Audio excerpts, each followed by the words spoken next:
This here is Rollover Pass. This is one of the very few inlets that go between the Gulf out there and the bay in here. So there's very heavy currents that come through here when the tide is changing.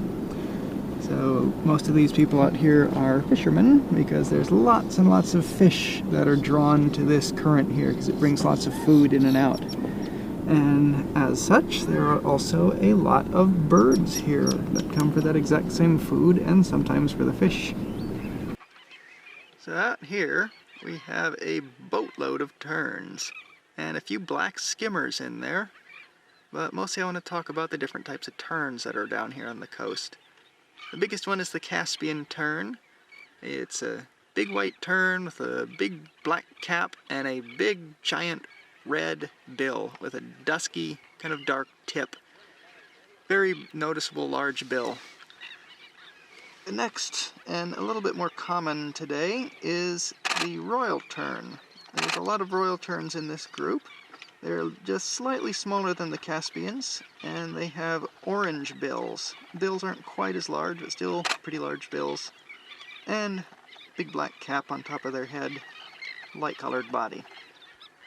Moving down the line, in terms of tern size, we have the sandwich tern next. This one, again, dark cap, light colored body, but he has an all black bill that looks like the tip was dipped in mustard. He has a little yellow speck right on the tip of his beak that you can usually see.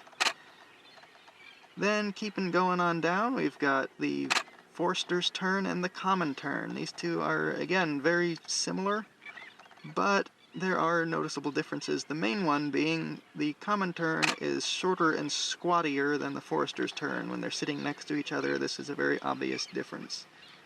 The Forster's tern is also lighter colored on the breast. It's almost pure white, while the common tern is a bit grayish on the breast. So another difference between the common and the Forster's tern is the common has a deeper orangey beak, almost looks reddish sometimes, while the Forster's tern has a more lighter yellow-colored beak. The legs also share that, where they're lighter-colored yellow and darker orange. When they're in breeding plumage, this is fairly distinct. When they're in non-breeding plumage, however, the Forster's tern just has little black circlets around its eyes, while the common tern, it extends all the way back around the head. So Forster's tern just looks like he has little splotches around his eyes, while the non-breeding common tern looks like he has a receding hairline. Still black around the back, but white on the forehead. Now, the last few terns we have are the least tern, which is very, very small tern. Hence being called least. Bright yellow beak with a little black tip, but the size almost always gives this one away. Then there's the black tern in breeding plumage, very noticeably very dark, and even in non-breeding plumage he's more gray than most other terns.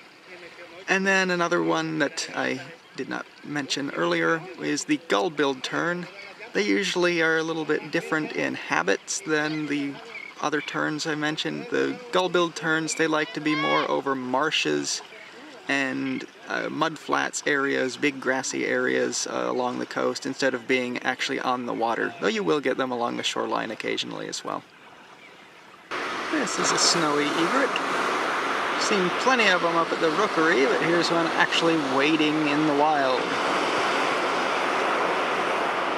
And I don't think he quite anticipated how strong that wave was.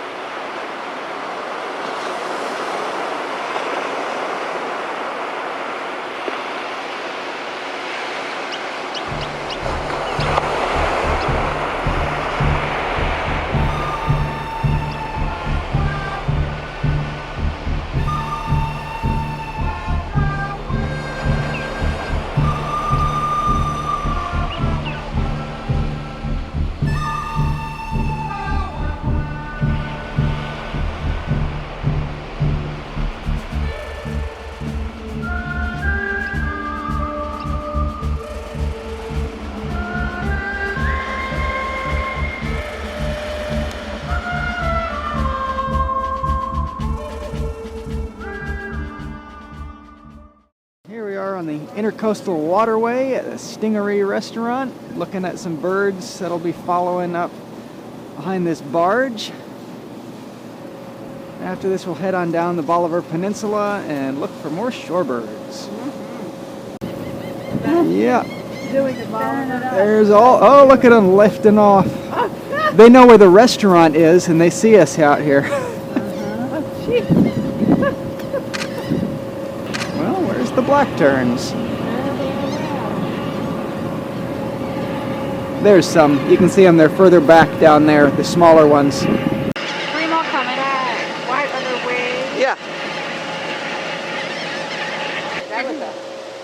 There's still a nice bevy. Yeah. Yeah, here come. White on the rump? Yes, they've got a little white, grayish white.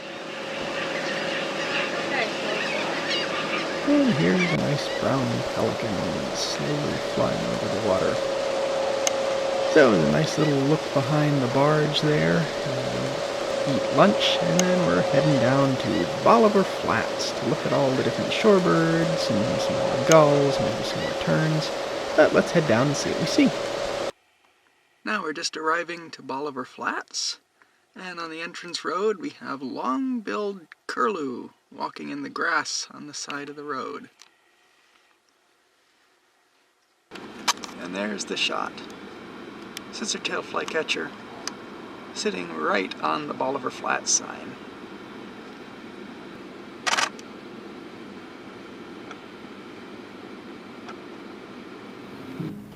So this is Bolivar Flats Shorebird Sanctuary.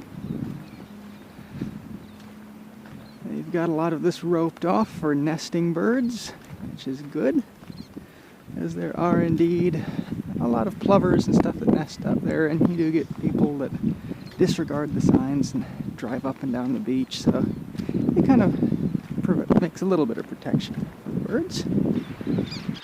I've got a lovely bunch of sanderling. There they are, all standing in a row. Here is our laughing gull. With its dark head and big red bill, this is a pretty distinct gull. Only thing similar is the slightly smaller Franklin's gull. Always plenty of laughing gulls down here on the Gulf Coast. A line of brown pelicans out there. You can see they all draft off of each other. The lead pelican flies till he gets tired. Then he'll drop to the back and let someone else take over. Here we have a black-bellied plover flying. Not sure if it showed up in the video, but they have little black armpits. It's one of the easiest ways to tell them apart from the American golden plover, which does not have black under the wing. Here's another sanderling. They don't like getting their feet wet, so they'll run away from the waves. Whenever they come in, run, run, run. And then run back out and get back to pecking at whatever's washed out.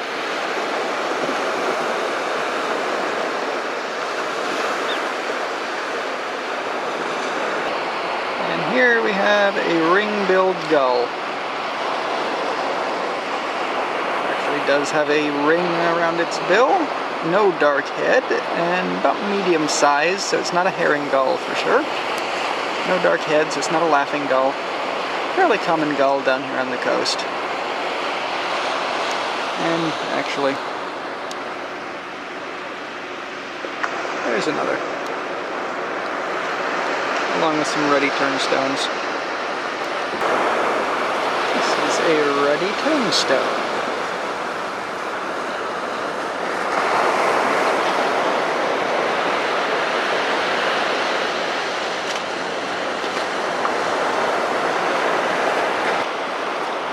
This is a piping plover who appears to have lost a good portion of its tail.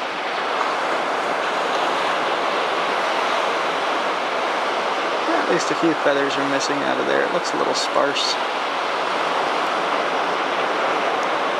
There's a somewhat pale back compared to the other similar one, the semi-palmated plover. Less dark in the face. still note the large single ring around the neck and a little headband of black going across its brow. And little yellow legs and a yellow and black bill.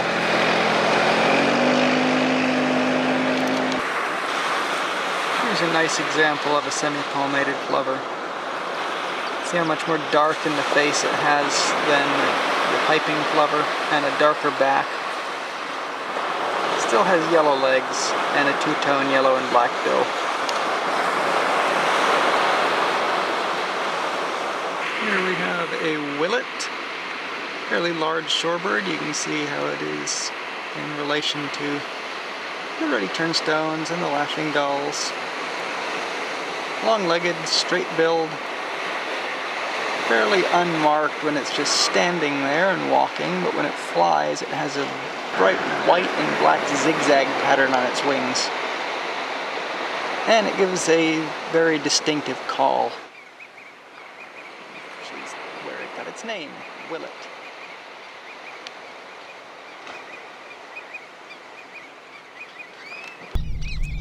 Now this is a tern with differing taste. He nested in a little mound of sand, right surrounded by some sort of yellow plastic thing that washed up on the beach. He's got a fancy nest. Alright, got up a little further, there's more shorebirds. This looks like a short-billed dowitcher. Have to double check once I get a look at the photos closer. Then there's lots and lots of dunlin. Both laughing and ring-billed gulls are around. Lots of dunlin. Bigger plovers in there are black-bellied plovers.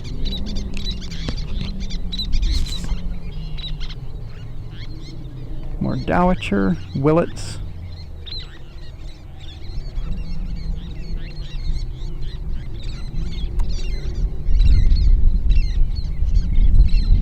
Snowy egret.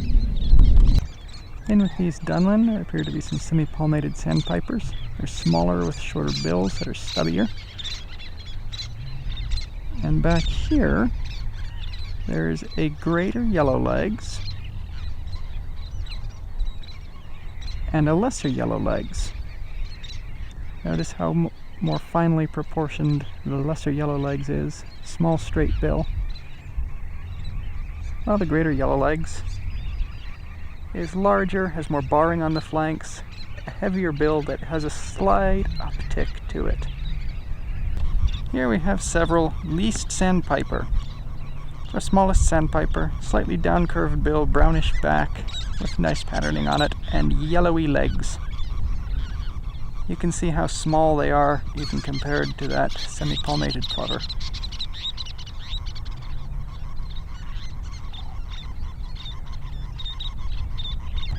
Mixed in with these least terns are a few black terns.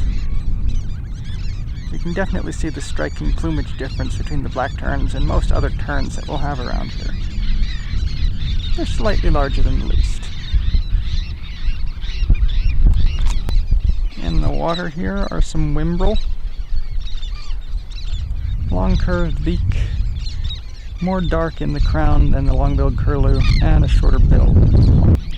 Here's a white morph reddish egret. You can tell it's a reddish egret from the bill and from the funny way he dances around when he's foraging.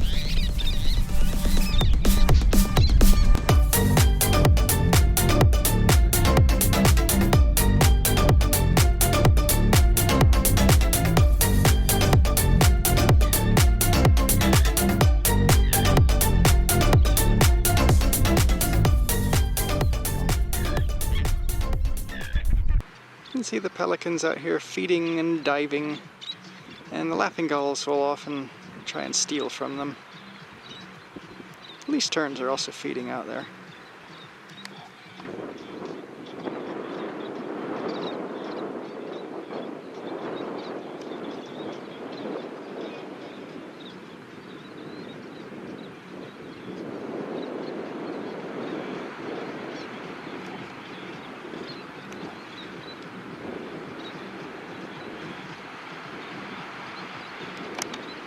Also out here amongst the dunes are horned larks.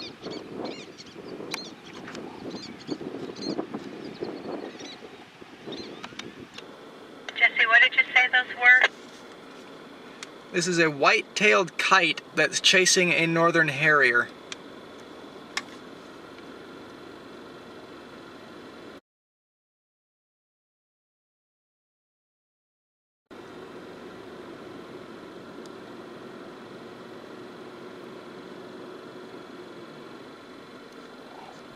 And so with this last little bit of excitement, we're going to be departing Bolivar Flats. It's getting a little late in the evening, so we're going to head on back to Yacht Basin Road, which is very close to Rollover Pass, and hopefully we'll get there in time for the evening showing of Clapper Rails, which usually put on a really good appearance right on the side of the road. So this is Yacht Basin Road. Now, the wind noise got to be too bad and it washed out the original audio, so I had to re-record it. But all along this road, you can find clapper rails. They like to be down in the ditches on either side of the roads. They'll just be walking along where that water is down there. That's a willet that just took off, not a rail. But I've seen them off in the distance, even perched up in some of those little trees back there. And they can come right up and even walk across the road. I've had them walk right in front of my car before while I've been along here. So we'll check out this area a little bit and see if we can find the rails. Hint, hint, I wouldn't have this video in here if we did not find any rails. But the reason that they congregate here is because these little ditches all along here get flooded every time a big barge comes by. Straight up at the end of this road is the Intercoastal Waterway. And anytime a barge comes through there, it displaces tons of water, which causes a current to run up these little channels. And that pushes a lot of food and stuff up here. There's lots of crabs in there that the rails like to eat. So it makes for a very easy environment for the rails to find food and survive. And with the amount of traffic and the amount of birders and just general people coming down here, it gets to be where the rails have just gotten used to people being there. So they don't mind people being out here, and they almost don't even pay any attention to us at all. So we'll look around here, see what birds we can find, see the rails, and see a few of the other usual birds that are around here, like black-necked stilts. There's the black-necked stilt, the yin-yang bird. Very long, skinny pink legs. Black on top, white below. Little white patch around the eye, very straight bill. They like these little marshy pond areas. Don't be confused by the numerous willets who are also down here in the ditches. But that one gave a nice showing of some of the black and white patterning in its wing at least. The rails will be shorter, and they'll have a little curved bill, and they'll be more rusty colored instead of gray like the willets. You ever seen ducks on a wire before? Black-bellied whistling ducks do indeed sit up on wires. Here's a rail. Clapper rail. Just on the side of the road. See how close he is to the road? Car's still running. He does not care that we're here. Off into the reeds. Now he's taking a bath. Just does not care that he's being watched. Now, compared to the somewhat similar king rail, the clapper rails have more gray in the cheek versus kind of more rusty-ish in the king rail, and the barring on the flanks is not as well defined as in the king rail. King rail also usually prefers more freshwater habitat, while you'll generally tend to find the clapper rail in more brackish and saltwater habitat, which this is definitely more saltwater habitat. Now the only other somewhat similar rail would be the Virginia rail, which is much smaller, has a much more noticeably gray face, and the beak is generally going to be a bit more red, but the size should be a giveaway for Virginia rail versus clapper or king. rail and a willet.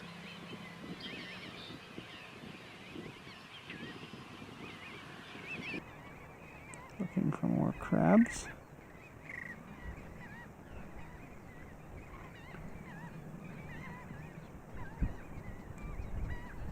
It's going to run to the other side again, I think.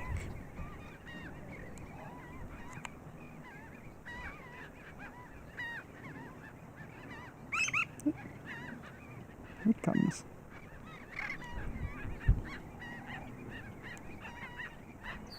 Check both ways before you cross the street. And grab a crab. So it was a successful day hunting for the rails, and a successful day birding for us. Overall, wonderful day. Tomorrow we'll head back into the woods and look at more migrant warblers.